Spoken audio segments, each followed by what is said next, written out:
Crop Talk TV podcast. Peace.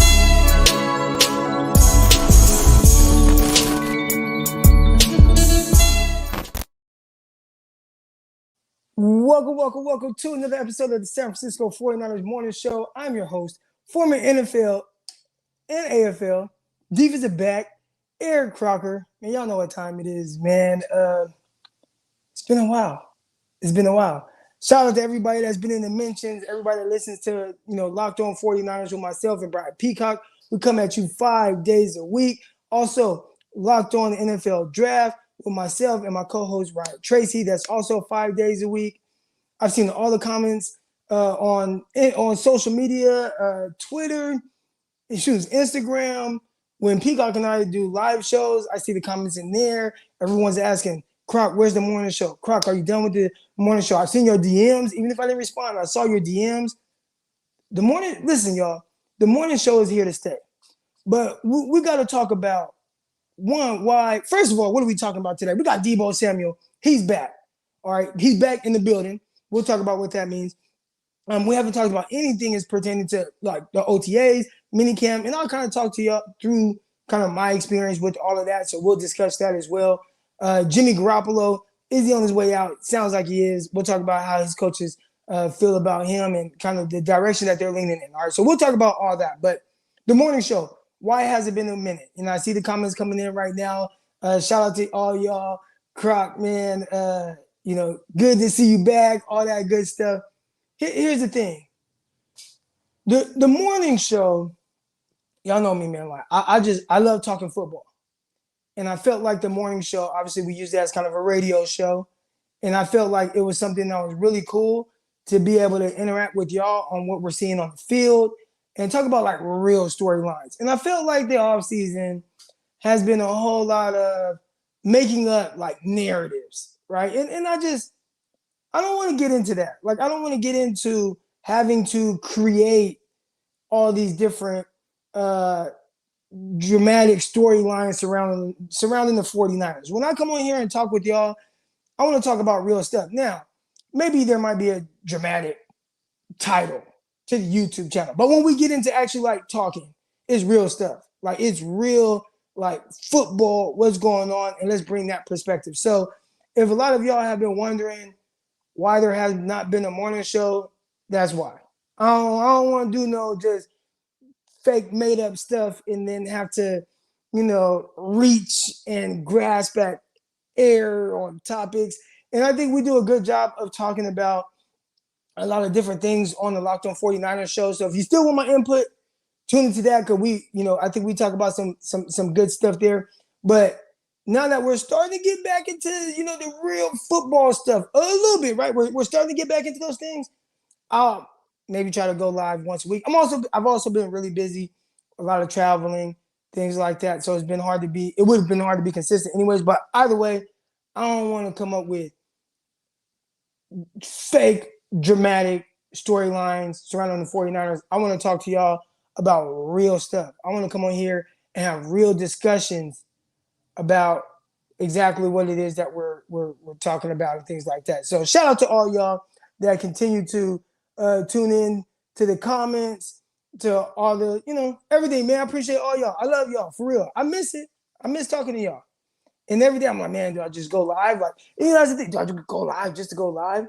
But I woke up today. I had a training. I had to go. I went and worked out. Then I had a private session with this kid I trained, a couple kids. And I was like, Deebo Samuel showing up. I think that's something good to talk about. So let's talk about it. Deebo Samuel has returned.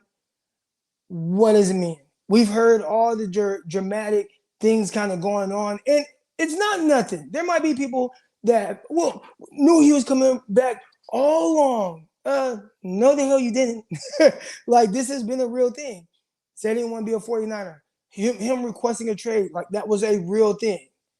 All right, like there will be a lot of people that try to like gloss over it as if like none of it was a big deal, but it was. And I think a lot of people are wondering, like, well, will he show up for minicamp? And I just thought, like, well, maybe not, right? Like, maybe he's never going to show up for minicamp, but training camp, that'll be when you really know. But I do think the fact that Deebo Samuel did show up for mini camp, I guess it says one or two things. One, things are either heading in the right direction, and that's awesome in the sense of contract negotiations and things. And maybe he's kind of changed his thought process and it's like, well, I do want to be a Niner, but it's all about the money. All right, which he said it wasn't before, but I think him showing up today lets me know a little bit more, a little closer to being about money. Or it is just all about the money, and it's like, look, I don't want to miss out on $90,000 like that, and that is a lot of money. That is a lot of money, right? Like 90 bands for 3 days. Like think about it, and it might not even be a full 3 days. They probably only do 2 days, and then they just leave for their whole break. All right, but think about like if you could make $90,000 in 2 days, I think you would show up too, right? I know I would. Like I don't want to get fined $90,000 for something where it's just like, man, just show up. Now, is Deebo all in with the 49ers? Is he like legit back in the sense of, you know what, like I'm gonna be a Niner? I don't know. I don't know. That's what we don't know. But clearly somebody's smart and was just like, dude, just go make that $90,000. Now, Peacock and I saw Peacock, we'll talk about it later today. But I also saw Peacock talk about how does this mean that he's gonna do a hold in? Right. So he is participating in minicamp, mandatory minicamp. But is he participating on the field? He could be in the meetings. I think it was I get the Ingram's missed up. Melvin Ingram? Melvin Ingram, that's the running back, right? Who's the Ingram that was the edge rusher for the Chargers? That Ingram. All right, so whoever his name is, that Ingram, he did a hold in. So he was there in meetings and doing everything, but when it got to being on the field, it's like, I'm not participating. Well, we see that from Deebo Samuel. So I think that's going to be kind of like the next quote unquote domino to fall.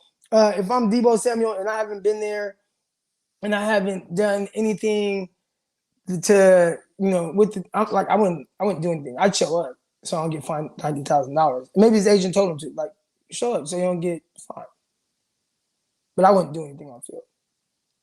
One thing about, and a lot of people talk about OTAs and it's just big running around in shorts or t-shirts and etc. Yada yada yada. But like no, there's it's a build-up, right? So like in the sense of preparing your body, you build up from like, okay, off season, not doing anything really, and then OTAs come and there's different phases. And each phase better prepares yourself for the vigorous season. All right. You start off, they do like on-field training. I remember going there. I'll talk about from my experience, all right, with the New York Jets. So we trained 4 days a week. All right. The OTAs and all that stuff was 4 days a week. So we went Monday, Tuesday, we had Wednesday off, and then we went Thursday, Friday. All right. So the way it went was we were there for 4 hours. It was 2 hours on the field and weight room and 2 hours in meetings. All right. Now, this is phase one that I'm talking about. So when I say 2 hours on the field in the weight room or whatever, it was like an hour doing agility stuff and all that on the field, conditioning, all that, and then an hour of lifting. And then as soon as you get done with that, they'd have your shake or whatever, however you want your shake. And they'd have your name written on it. They'd have a sandwich for you, whatever you want, whatever snacks you want. You go by, pick it up, and just head straight to the meeting rooms. And then you'd sit in there and have meetings for 2 hours. That was OTAs. And then you go home. That's like the first phase. Now, once the second phase starts, you start to incorporate running routes, catching passes, things like that. That's why it was really weird. Unless things have changed, because I was in OTAs in 2013. All right. So unless things have changed, when you heard people saying, the 49ers continue to be underwhelmed with the development of Trey Lance, et cetera, yada, yada, yada. I'm like, they haven't, like, when these reports are coming out, like, they're not even on the field like that. They might do routes on the air. And now if you're just underwhelmed by Trey Lance with routes on the air, then maybe the guy just sucks. You know what I'm saying? Like, if it's just like, oh yeah, I'm underwhelmed. He can't throw a slant routes on the air. Then yeah, you're in trouble. All right, but I don't think that's quite necessarily the case. So it was always weird hearing those things because, like, dude, they're not even really on the field like that. Now, once the on field, the phase portion of things started happening, and guys are legit on the field. Like, again, all this stuff is a buildup. It's from one thing to another. All right, working to get in shape, working to do things, understanding the playbook. Bringing everything along. You always start from the beginning, and it's cool. I thought OTAs was pretty chill. Now they are competitive, and I think OTAs are more competitive than most people would lead you to believe. If you are a big time veteran, maybe it's even more chill, right? Like George Kittle, like, man, OTAs, whatever, right? Maybe even Deebo Samuel, that's how he feels. But for a majority of people,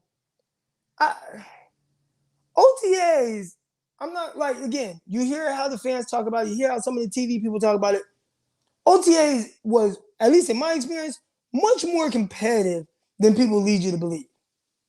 All right, like, it was, we were really getting after it, kind of, because you're competing. And you gotta understand, there are guys that are locks. There are guys but there are a lot of guys. And again, there's 90 people on an OTA roster and all that. There are, for about 70 of those guys, you ain't a lock for nothing. So you do, not saying that the team puts all their eggs in the basket of, like, oh, if he's not performing right now, he's just done. But people are getting cut left and right. People get cut. People get brought back. It's like a revolving door. You see guys coming in for workouts, all type of stuff, right? People like Eric Crocker, like, bro, I'm taking OTAs very serious. Like, every rep counts for me. So there are a lot of people that, don't take anything away from OTA. Like, bullshit. There are a lot of people that are like, dude, like, this means a lot to me. And guys are legit competing during the OTAs. Is everybody going balls to the wall? No. George Kittle going balls to the wall? Maybe he's a competitor. I don't know. But for most people, nah, like, OTAs, they are competing. They are competing. So anyways, that's just kind of my little spiel on OTAs and kind of what that is and whatnot. But if I am Deebo Samuel, I'm not getting on the field. I'll show up. I'll be in the meeting, but I'm not doing anything on the field because I haven't built up to that. And even if Deebo is training on his own, off to the side, still kind of getting in quote unquote football shape, which during OTAs you're not in, like, football shape, but just kind of building up to that. You haven't built up to that to actually, like, compete against people. So if I'm him, I ain't getting on the field. All right. But is it over? Is the holdout over? I don't think so. I think they're just getting started. But I will say this. The things that are probably going to happen soon probably are more to the liking in the sense of the timeline of the 49ers. And I'd assume this was their plan all along. Deebo, I don't want to say threw a tantrum or threw a fit or anything like that, but 49ers, from what we understand, they get the contracts done. And it seems like when they get the contracts done, it's training camp. And unless Deebo was just not under contract, that would be different, right? Maybe if they franchise tagged him, that would be different. But he is under contract for the next season. And I'd assume that all along it would have gotten done in training camp. Now, unless they came at him and had this ridiculous number to where they are like, I don't want anything to do with that number, and that's why he just kind of went off the railings that way, then okay, maybe I can see that happening. But I think the timeline when he's kind of set to sign that contract is probably what they had in mind all along. And either Deebo, his agent, whoever, somebody kind of rushed the process a little bit. But again, I ain't gonna tell somebody how to handle their money and whatnot. Do what you got to do. Feel like you got to get the most out of it. We'll see how it works out. Maybe the whole thing was to try to force his way out during the draft because maybe it was like, hey, there's a legit chance that I can get traded during this time. Obviously, it didn't happen, and then maybe he's kind of falling back on, like, oh, I just don't want to be there. We'll see. We'll see. But Deebo, he's there. And I think that alone, that's a good sign. All right. Ooh, shout out to all y'all. I see somebody else. Obviously we got people filtering in the chat right now, people filtering into the show, people asking why we haven't been here. I told you, listen, we'll be here consistently throughout the season, but in training camp. But I don't want to pull topics out of my ass. Then I don't want to continue to talk about the same topics every single day, right? And I feel like y'all get enough of that everywhere else, and I don't want to do that. So if you want to listen to my takes, Locked On 49ers, we're there 5 days a week. Outside of that, the morning show will for sure be back for training camp, 100%. And if there's anything that's like legit, like, news, Deebo Samuel returning, what does that mean? Talking about those things, okay, we'll come on here and talk about it. But aside from that, I don't want to make up all kind of stuff. That's just me. That's just how I move. And, obviously, like the YouTube channel, awesome. It definitely generates some sort of revenue, but it's not my like main source of income or anything like that. So it's not about the money like coming on here. So it's whatever. When we'll come back, we're gonna be full go. I do want to talk about something that I'm doing that I think is gonna be really fun. All right, and I'm trying to put it together right now, trying to figure out exactly how I'm gonna do it. And I would love to have y'all input on how we want to do this. So this is what I'm thinking. All right, and then we'll get into. Listen, we're about to get into Trey Lance. We're gonna get into Jimmy Garoppolo, but this is what I'm thinking, y'all. Y'all let me know. I plan on going to every road game except for Mexico. I can't get a passport. I got bad child support. All right, but I plan on going to every road game. And what I want to do is each road trip, I definitely will probably be with my guy, John Chapman. Chapman, shout out to my guy, John Chapman. He has the 49ers rush, and he has the whole thing that's on the road, and I think it's awesome. I've been involved in it a couple times. I think that's really cool to do. So I'll probably be that. Like, and that's usually Saturday evenings. All right, but aside from that, I'm going on every road trip. I want to go to a place where everybody's like, okay, if you go to this place, you got to eat there, right? Like, so an amazing restaurant or something that's like a must go to in that city. I want to do that. I'm going to do a place that I have to visit in that city, right? So like week 2, Denver? Week 3, Denver? Which one's Denver? So the 49ers, the first one, Chicago, then home, then Denver. So week 3. So like when I go to Denver, it's like, okay, what's the best spot to eat? What's the best spot to, that you have to visit? And, I kind of want to turn this into a thing. And then I want to tailgate with the fans the next morning and kind of do a live, kind of Q&A with the fans before the games, things like that. So that's what I'm planning on doing. Maybe eventually I can have like a cameraman and I can have somebody like help me with these things, but it'll just be me and just interacting and things like that. And I'll cut all that up and then put it on the YouTube channel. All right, so that is something that I feel like would be kind of fun to do. But and maybe I see illegal something in Denver. You talking about the smoking weed? Illegal pedis? What's that? Here we go. I don't know what's this mean right here. Illegal pedis in Denver. I don't know. But anyways, so that is something that I plan on doing that's like fun and engaging and all that. So that'll be on the YouTube channel come this season, and I'll be at 7 of the 8 road games. All right, won't be in Mexico. Can't get a passport. All right. Anyways, y'all want to talk about Jimmy Garoppolo first or Trey Lance? Let's talk about Jimmy first. All right, Jimmy G. So Jimmy G, all signs point to him getting up out of there. Like, I almost feel when you talk about pushing somebody out the door, because I kept thinking like, oh, they're not just gonna push him out the door. They have a little bit too much, respect for him, and all these. And I'm just like, man, they got too much respect. They're gonna treat him right and all this, and they'll make it a competition. And they have done the opposite. Like, they want Jimmy Garoppolo out of there. And it's crazy because the narratives that continue to be pushed in the media is, oh, Jimmy G, he's still there. Like, oh, he's going to be the starter. There are people that legit believe that Jimmy G will be the starter come week one. And I just want to ask those people, what are you smoking? Maybe they smoking that stuff in Denver, Colorado or something. But what are you smoking? Because what have the 49ers done or said that leads you to believe that that's the guy that they want to be starting week one? Now, I feel like, and I've come to Jimmy Garoppolo's defense a lot this offseason.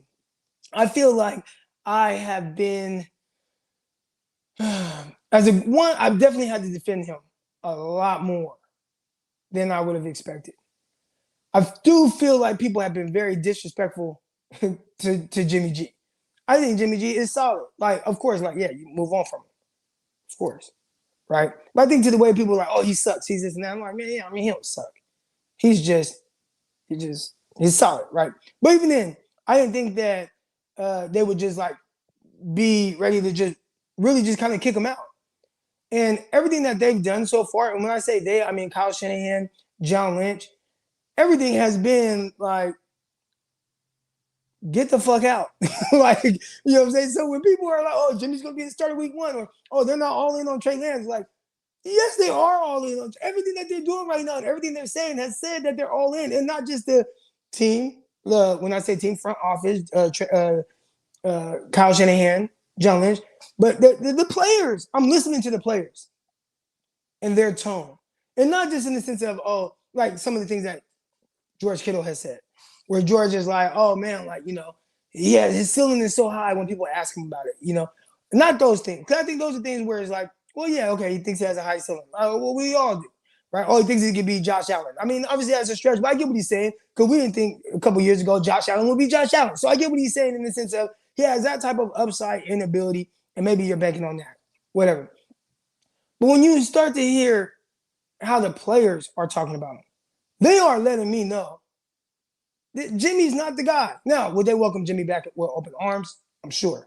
But from everything that I'm hearing, all right, from the players, and I'm reading between the lines here, this is Trey Lance's team. That's what I mean. When you hear how the players talk about him and his leadership and the role that he has taken on, this is no longer Jimmy Garoppolo's team. And Kyle Shanahan has told you, and John Lynch, they continue to say the same things.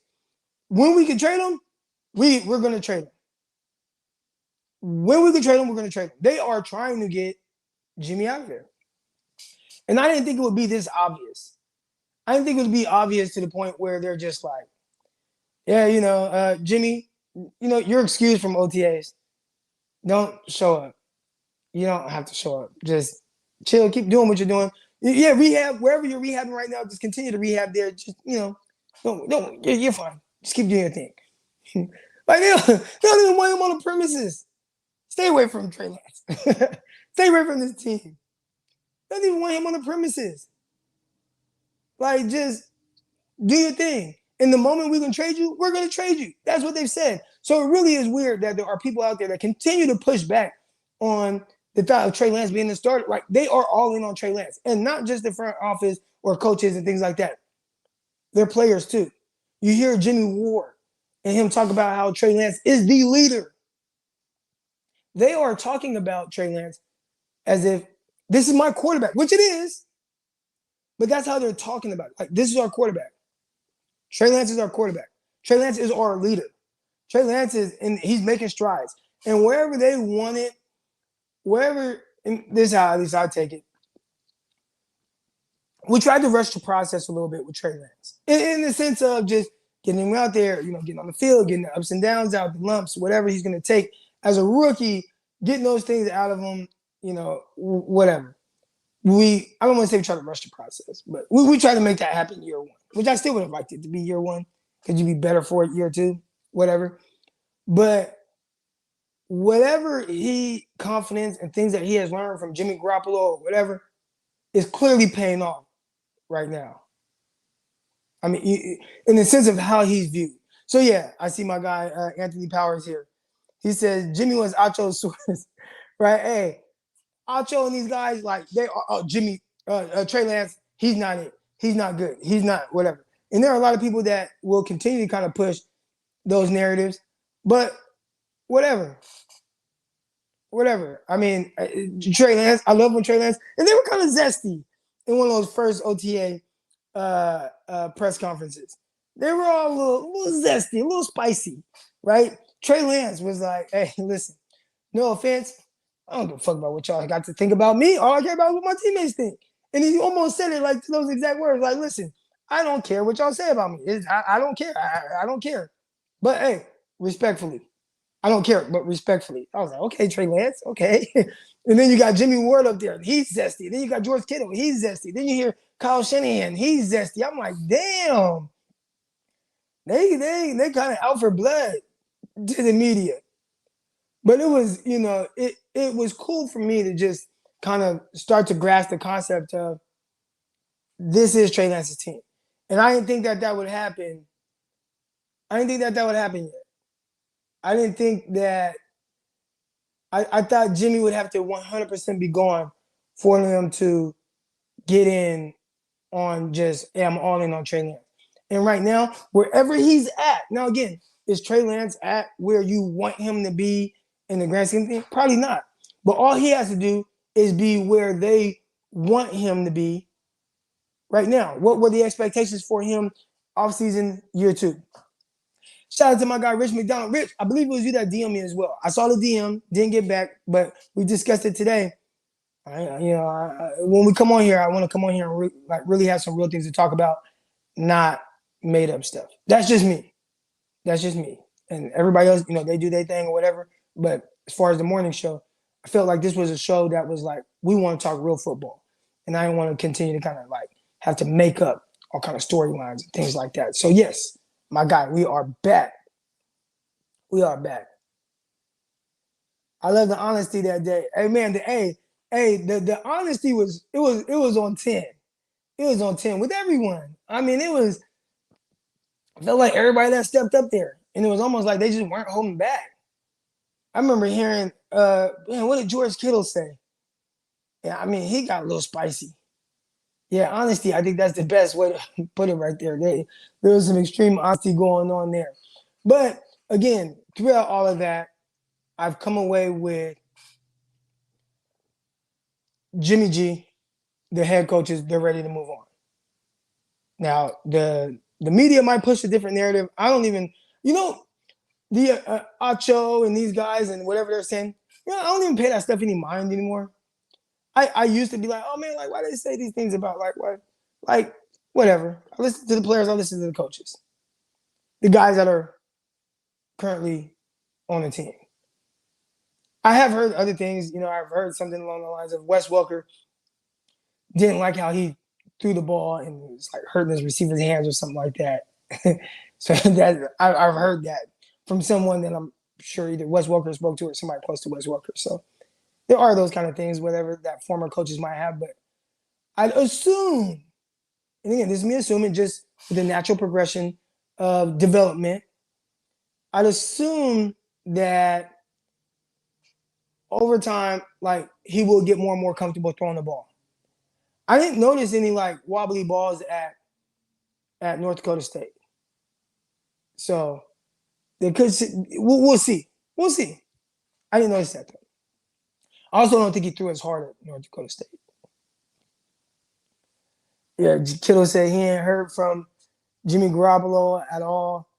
And maybe Jimmy just, Jimmy does come off to me as kind of this, I don't want to call him an airhead. I don't think but I guess that's kind of the best way to go about it. It's almost like an introverted airhead.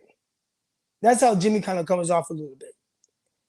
Where he's kind of just goes with the flow of everything. Like, oh yeah, okay. And if he hears from you, he hears from you. If he doesn't, then he doesn't. And I don't think he cares. Like, kind of. And when I say airhead, I think just like I don't think he either knows or cares about how anyone else feels about him. I don't think Jimmy pays attention to any of that. I think he's just like, oh, okay, I suck. All right, like, okay, I'm gonna go out here and just win these games. Hey, I just do what everybody tells me to do. Like, you know what I'm saying? Like, I feel like Jimmy is really, he doesn't, I don't know. I like that about him. I actually love that. I actually think more people should be like that. More people should just not give a fuck about what anyone says about them. Jimmy's definitely like that. And I think that's great. That is a great trait of Jimmy G's. I'm reading some of the chats here on the screen. Here we go. Chris Biederman said that Deebo been the one saying Trey ain't it. I could believe it. I could believe it. Listen, which again, come back to what Deebo and Trey on the field. Like when they actually played, it was like hey Deebo, like he threw you the ball. Deebo caught 6 touchdowns. 3 of them were from Trey Lance. Like you caught 6 touchdowns all year. 3 from Lance. You had big games with Trey Lance, yardage wise, multiple touchdowns in one game. But again, he scored 4 touchdowns total in games with Trey Lance. 4 touchdowns in 2 games or 2.5 games. But I can see that. Listen, who was it? Diggs, right? Was it Stephon Diggs, the receiver for the Buffalo Bills now? But remember, he was with the matter of fact, perfect example here. And these are things like it just depends on the receiver and what he wants, what he's looking for, or whatnot. But Stephon Diggs said, I don't want to play with Kirk Cousins anymore. Like, F this dude, pretty much, right? Like, I want out. And it was like, okay, like Kirk Cousins and whatever. Now, if you ask Justin Jefferson, he might have some, issue with it. But Justin Jefferson has had 3,000 yards in 2 years, and he's been a 2-time second-team All-Pro. So you can not like a quarterback. I don't think that means that like maybe somebody else can't be successful with him or that he can't be successful in general. Antonio Brown, when he was reportedly traded to Buffalo, he's like, no, the fuck, I'm not going to Buffalo and playing with Josh Allen, right? And who could blame him? We watched the first 2 years of Josh Allen and kind of what that looked like, and it was erratic. And now I'm pretty sure receivers are like, you know what? I would love to play with Josh Allen, right? So I could see a scenario, and again, I'm not saying Deebo's saying this, but maybe, right? Where Deebo's like, I don't want to play with Trey Lance. He throws the ball too hard. I don't know. Whatever. Whatever. I could see that. I think there's an element of NFL players where it's not your job to worry about the development of a young player. Right? Like it's not Deebo Samuel's job. It's not any other guy. What Antonio Brown, who's traded to Buffalo, then was like, no, I ain't going there and play with Josh Allen. It's not Antonio Brown's job to be like, oh, like, okay, no, it's cool. Like, you just gotta wait for this young guy to develop, right? Like, no, like, put me somewhere where a guy don't gotta develop. You know what I'm saying? Like, that's how I'll be if I'm a veteran. Now, the coaching staff is just like, look, we're gonna bring this young guy around, along, whatever. There's gonna be a process. But if I'm Deebo Samuel, like, I don't want to have to worry about that. Just put me somewhere where a guy's ready to hit the ground running right now. So again, I'm not saying that's what Deebo's saying. I'm just saying, I could see a guy kind of being like, I don't want to deal with the development of a young quarterback at this stage of my career. And I wouldn't knock him for that. That's you, whatever. But eventually there will be guys that reap the benefits of it, if it turns out how we think. Here we go.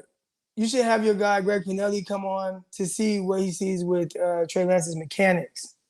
I'll ask him. Maybe next Monday. We'll do a QB Monday.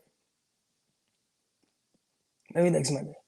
But anyways, man, shout out to all y'all. I'm working from my phone. Look, remember I was having these issues with my, like, it was like I started to sound like a robot or something. It was like with my mic and my lap. I don't know what's going on with that. So right now, I'm actually recording from my phone.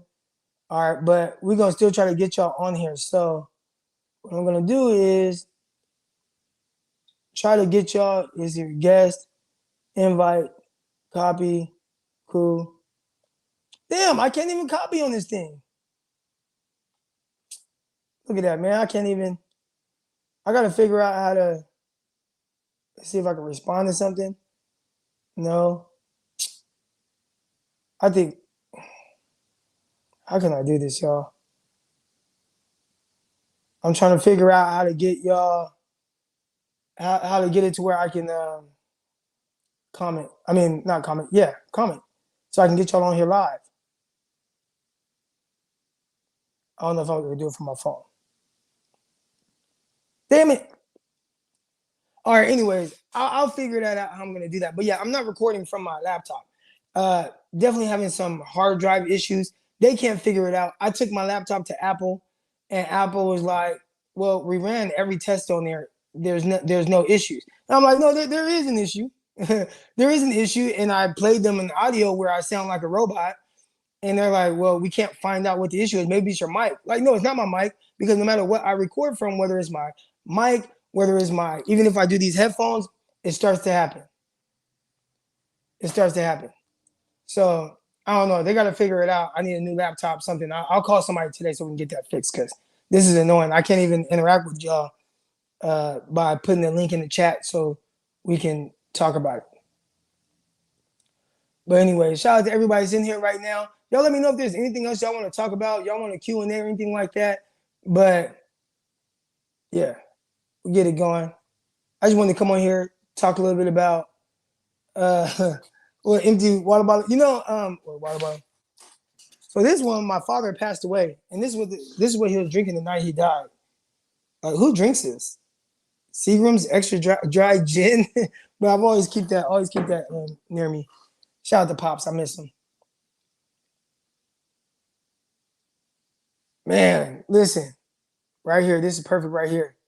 Stick with the tried and true Windows. I should have, because I had none of these issues with my Windows. None of these issues with my Windows.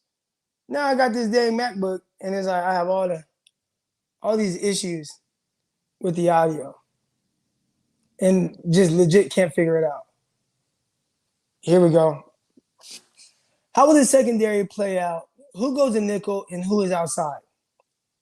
The tough thing is, around this time you hear about guys who could potentially start. So Dennard, we'll see. How real is it that Dennard is a legit starting nickel for the 49ers? I think that's something that it shouldn't be overlooked, because he hasn't been with the team or whatever, right? And I think there are a lot of people that are 100% just pushing Emmanuel Mosley in the nickel, and he play outside, slide to the nickel, and then a guy like Ambry Thomas comes in on the outside, or Jason Verrett, something along those lines. But if you told me week one that Dennard was the starting nickel, I wouldn't be surprised at all. So I'm gonna go out there and say Dennard's gonna be starting nickel. I could be completely wrong. Now there will be guys that have the opportunity to compete for that. Definitely Delamodor Lenore. I don't know where he's at with his development. I don't know why last year they started making him just inactive and stuff. So I have no idea, but I definitely think he's someone that's tailor-made for a nickel, as opposed to, what's my guy's name? Out of Toledo, rookie, 5'9", almost 5'10", really long arms. Can't think of his name right now. I got a million names going through my head. But the 49ers drafted a corner. Why can't I think of his name right now? Everything when I watched that corner and evaluated his film, I saw an outside cornerback. Womack. There we go. Womack. Appreciate it. Womack, to me, looked like an outside corner. Now, can he play nickel? I don't know. We'll see. But everything was pointing towards, this is an outside corner. He's just not tall. Right? But his movement is good. He actually looked kind of tall. It was weird watching him on film. When I first watched him, everything that people were posting, a lot of 49er content creators, they were putting in pictures of him when he got drafted, and it was like he was wearing number 19. So when I put on the film, I'm looking for number 19. And I'm like, I don't see number 19. And I'm looking at like some of these other guys. I'm seeing number 0 out there, and I'm like, number 0? Nah, this dude looks like 6'1". And it was like, no, that was Womack. He just looks hella tall for some reason, but he's 5'9", 5'10". He has good size. He looked like an outside corner. So will he be able to compete for a nickel spot? We'll see. I think that's what we were like told, right? Like, he's coming in, he's gonna play nickel. I don't know. He looked like an outside cornerback to me. We haven't addressed center. It's going to be tough first start. What? It's going to be a tough first starting year for Lance. I don't know. Here's what I think.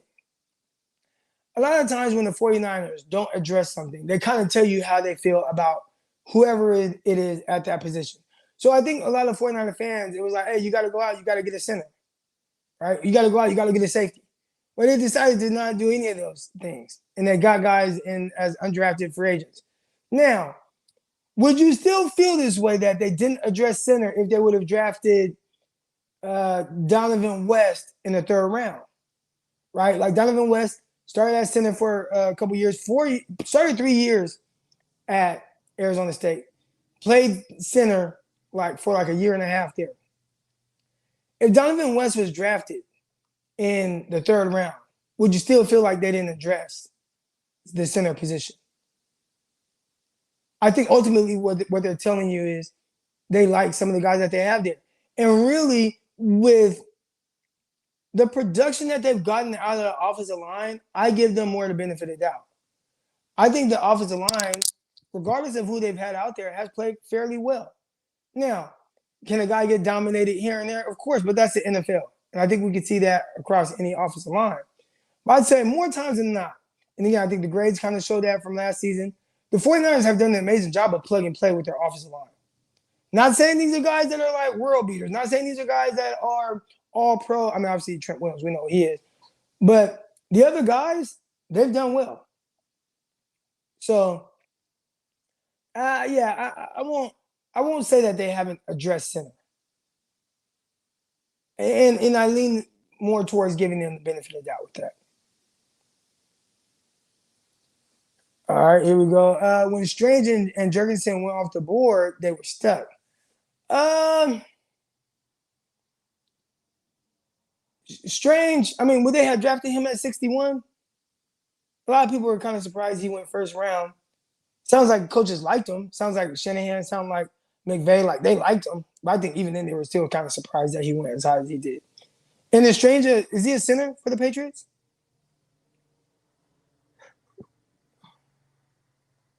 Croc, Shanahan said the center position is the heartbeat of the offense. They haven't treated it like that. Yeah, well, okay. So here's the thing. If Shanahan tells you, shout out to my guy Jesse, Last Second Sports. If Shanahan tells you, hey, the center position is the heartbeat, but he doesn't go above and beyond to improve the position, I think he probably feels like he can just put guys in there. Now, maybe again, will a guy come in and play like the kid that was drafted by why can't I think of his name right now? The kid that was drafted by Kansas City Chiefs a year ago, and he was like first team All Pro or whatever he was. Like, right, he had an amazing year at the center position. You know, are they going to come in and play like that? Like, maybe not.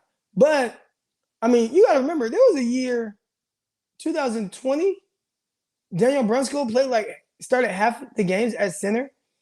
In 2019, they played a couple games, not the whole season, but in 2019 they played a couple games where it was I don't even know who the hell the center was, right?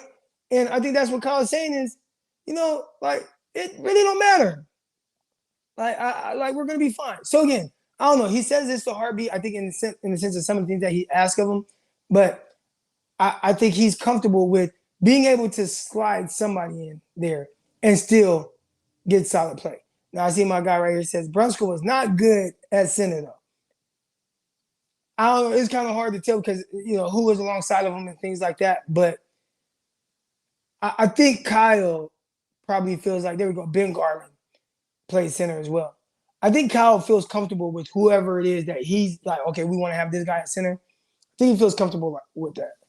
But again, I do want to ask, if Donovan West was drafted in the third round, would everybody feel more comfortable with the 49ers addressing the center position as opposed to getting Donovan West undrafted? Because we definitely did mocks. And the mocks, a lot of y'all were saying Donovan West, draft him third round. And we talked about this on Locked On 49ers last night, myself, Brad Peacock, 5 days a week. Check the description below.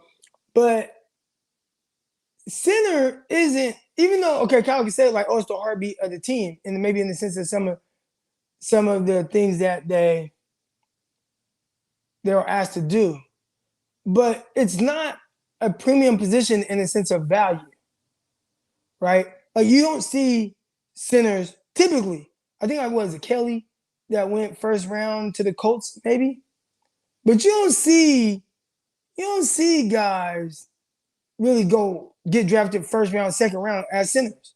It's very few. So when he says like, "Oh yes, the heartbeat of it," still people they're not prioritizing that. Linderbaum, all right, Linderbaum out of Iowa, right? I don't know why I thought Linderbaum was a guard. No, he was a center. He was a center. All right, so Linderbaum, but there's very very few. You don't see it a whole lot, right? Because it's not prioritized the same way. Like as opposed to like let's say receiver. There's like 6 receivers that are going first round every year. Uh, hell, I think even running back is prioritized higher than center in the sense of the value of the pick. So when you see a guy that plays center go undrafted, I don't think that's necessarily a knock on a guy that just can't play. I think that just says more about how the NFL views the center position in the sense of value. Not saying that he can't be good. Hell, Donovan West can mess around and be a goddamn all pro. I don't know. But just in the sense of almost like the running back position, where teams don't value it as high, right? Like, and when I say that, I mean, like, we see how good these receivers do throughout, throughout their college careers, right? It's like, man, I'm balling that running back. That's a receiver, I meant running back. The running backs, man, I'm balling. I'm getting off. I'm the best running back in college football. Only to most of the time go second round, right? I think it was wild when we saw 2 running backs go first round 2020 draft or 2021 draft with Najee Harris and Travis Etienne. And it was even more wild because Travis Etienne was drafted first round to the Jacksonville Jaguars, who had an undrafted running back run 4,000 yards the year prior. So I don't know, just there is a value thing. And that was my knock on the Ty Davis Price pick. It wasn't so much that I think he's going to be a bad player. It was just kind of like the value of the running back. How much of a difference is Ty Davis Price going to make than a 5th round running back? I don't think much. Shout out to everybody that's in the chat right now. Hit the like button, hit the subscribe button. Hopefully by the next time we talk, and again, I talked about why we're not here every day now, right? And I when we talk, I really want to have like something real to talk about, and not just be like, hey guys, Donovan West, will he start at center or at guard? Let's talk about that today. Like, no, I don't want to talk about that bullshit.